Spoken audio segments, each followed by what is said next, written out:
This sketch is jam-packed with information, so go through it carefully. Candida is one of the most heavily tested fungi, so you're more than likely to nail at least a few questions from what you're about to see. For our setting, Candida sounds a lot like Canada, and albicans comes from the word alba, which means white. So we're going to make our scene a snowy backdrop in a typical Canadian town. Or at least how we envision a typical Canadian town, eh? My apologies to all Canadians out there if it sounds like I don't know what I'm talking about. I'm sorry. Anyway, here's a playground in Canada with a Canadian flag. And now we'll cover it with some snow. And with that, let's start with some general characteristics. Candida causes both cutaneous and systemic fungal infections. In fact, it's the most common cause of opportunistic mycoses. If you have a patient who's neutropenic, has HIV or AIDS, or is diabetic, and all signs point to a fungal infection, you should definitely have Candida on the differential. Like the other systemic fungal infections, Candida is dimorphic. However, unlike the other systemic fungi, it goes against the adage, mold in the cold, yeast in the heat. Instead, it forms pseudohyphae and budding yeast at 20 degrees, which is cold, and germ tubes, which are hyphae, at 37 degrees Celsius. Once again, we'll remember the fact that Candida is dimorphic using our recurring symbol for dimorphic yeast, the dimorphic butterfly. To help you remember the different specific forms of Candida at what temperatures they occur, we have two different parts of the sketch. In the back right, we'll draw in a snow cone booth with the business name 37 Flavors. Let's zoom in here so you can see what's next to the 37. Notice we have a degrees sign here, and we've kind of made it look like a snow cone. Now check out the snow cones themselves. Notice they all come with a straw, which together looks like a cell and germ tube formation. So putting this all together, we have 37 flavors. We'll remind you that Candida forms germ tubes, or true hyphae, at 37 degrees. Okay, now further in the foreground on the right, we'll draw in some nice local Canadian shrubbery, with a bunch of segmented branches coming out that look like pseudohyphae. We have a thermometer next to it showing 20 degrees, and we'll add a stash of snowballs that look like yeast cells. So putting this symbol together, you should remember that at 20 degrees Celsius, or in the cold, Candida is in the yeast form with pseudohyphae formation. This is in contrast to the mold that it forms with germ tube formation in the heat, or at 37 degrees Celsius. And that's how you can remember these different forms of Candida at different temperatures. Hopefully you'll never forget it. Candida is also catalase positive. Yep, you just heard me correctly. I said catalase positive. You might have thought you'd left catalase behind with the bacteria videos, but nope, it's coming back again. Remember, catalase is important because people with chronic granulomatous disease are especially susceptible to catalase-producing organisms. We'll add our catalase-positive cat here to help you remember this.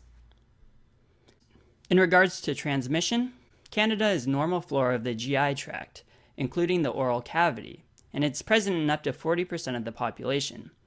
But as long as the host is immunocompetent, it doesn't usually pose any problems. Since it is part of the normal flora in such a large percentage of the population, it commonly contaminates sputum cultures, so be sure to watch out for this. I doubt you'd see a test question on it, but it may come up on your clinical rotations. Just because it's there doesn't mean it's causing pathology. Okay, enough about that. Let's move on to the various clinical presentations of Candida when it actually starts to cause problems. Candida can present in several different populations as several different etiologies, most of which we'll try to illustrate in this drawing. So let's start in the back. Here we have a crying baby in a red swing. Is he crying because his mom abandoned him? No, he's crying because he has severe diaper rash. Notice we made the swing red to indicate the severe redness that you'll see in the diaper distribution, since this area is exposed to such heat and humidity. Moving along, we come to this old man with a cane and this boy, who are going to illustrate oral candidiasis, which can actually present in any age, but generally it's seen in the immunocompromised or in those who use steroids. The old man with his cane, of course, represents immunocompromised. Not sure what he's doing at a playground. Hopefully he has a grandchild here, or else that would be kind of awkward. Anyway, look at the young boy with the white, fluffy snow on his tongue. Notice he isn't immunocompromised, but he does have a blue inhaler in his hand, which in this case contains inhaled steroids. If people don't wash their mouth after using inhaled steroids, they can develop oral candidiasis. Another thing to know about these white patches that form in the mouth is that they can be scraped off. This is in contrast to leukoplakia, a precancer which looks a lot like Candida. However, leukoplakia can't be scraped off. To remind you of the scraping, we're going to have a responsible adult in the back here who's shoveling snow. Notice we've also added a container of salt with her, labeled KOH. Salt is useful to have when clearing snow, and KOH is useful to have when prepping these scrapings to aid in the diagnosis of Candida. So Candida can infect just the mouth, or it can extend down into the esophagus, causing candidal esophagitis. This is most commonly associated with people who have AIDS and is known to be an AIDS-defining illness. To help you remember esophagitis, check out this cartoon animal with his mouth open and splotches in its mouth. If you look at the connecting tube slide, it kind of looks like an esophagus, right? And if you look at the base of the slide, there are white patches of snow. These white patches of snow represent the white pseudomembranes, or patches caused by Candida. Knowing that esophagitis is an AIDS-defining illness will be hugely important. As with most AIDS-defining illnesses, it also helps to know at what CD4 count you begin to be at risk for developing illness. For candidal esophagitis, you start developing it at a CD4 count of 100. So we'll add this sign on the esophagus slide that says max of 100 pounds. Instead of pounds, think of CD4 count of 100. This is perfect because slides are obviously built for kids, and a good weight to differentiate between kids and adults would be around 100 pounds. 200 or 400 pounds wouldn't really make sense because those would be some huge adults that you're letting on the slide. So this should really help you remember the number 100. Again, this means that a CD4 count of 100 or less means that the patient is susceptible to Candida esophagitis. Alright, now let's move on to this school teacher. We're going to draw her here on the left, getting hit in the crotch by a snowball from this pesky asthmatic kid. And why the crotch? Well, she's going to represent vaginal candidiasis. In the process of getting hit, she's dropped her bag and all of the stuff has fallen out. And on the ground you can see that she had prescription pills, birth control, and a jar of candy. Do you remember seeing this jar of candy somewhere else? Yep, this dates back to Pseudomonas, and it represents diabetics. So diabetes predisposes people to candidal infections. These prescription pills, which represent antibiotics, and these birth control pills are both examples of things that can predispose women to getting yeast infections. Let me first delve into why antibiotic use can be a predisposing factor.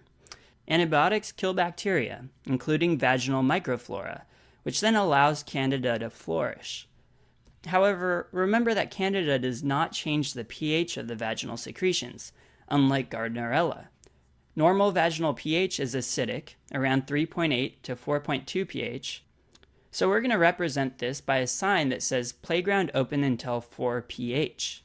Yeah, I know it should say 4 p.m., but maybe they spell things differently in Canada. Anyway, that should remind you that in Canada land, parks aren't open after 4 p.m. And in women, Candida infections don't happen after 4 pH. If you're a sketchy master, which I hope you are, you know that we like making connections between our videos. So let me pull up the Gardnerella drawing. You see here that we have the price of these plants, say 4p and up, representing higher pHs, versus here in Canada, the park is closed after 4, so there's nothing after 4 pH. So all this Candida fun is happening below 4 pH. So remember this contrast, and you'll remember that candidal vulvovaginitis is common in diabetics and in women who use antibiotics or birth control, but it does not change the pH. Our last clinical manifestation that you should be aware of is that Candida is an important cause of endocarditis. So let's draw a roof on this slide and draw some hearts on it to represent endocarditis.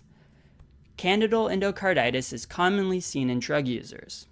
And what happens is Candida is often found growing in certain types of heroin, which, when injected IV, can seed heart valves.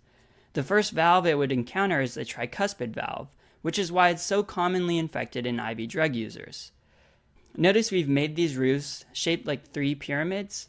We did this as a callback to the Staph aureus video, in which the 3 pyramids represent the tricuspid valve.